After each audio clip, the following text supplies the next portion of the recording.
Good day, ma'am and sir, especially to my future employer.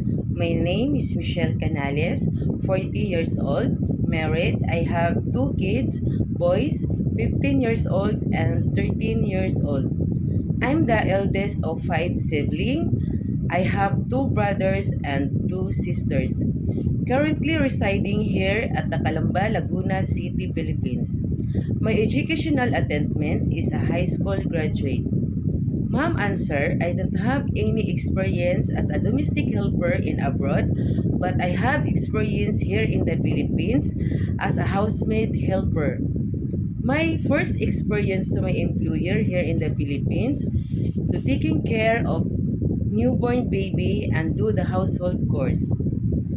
My second employer experience to taking care of 3 years old child and do the household chores like cleaning the house, ironing, cooking, laundry, and marketing. My last experience to my employer to taking care of three children ages 12, 10, and 5 years old. Ma'am answer, if ever you give me a chance to hire me as your helper, I promise I will do my best and do the duties responsibilities to task given me and willing to learn everything the household course. Ma'am answer, I'm a hardworking and dedicated to do my duties and responsibilities.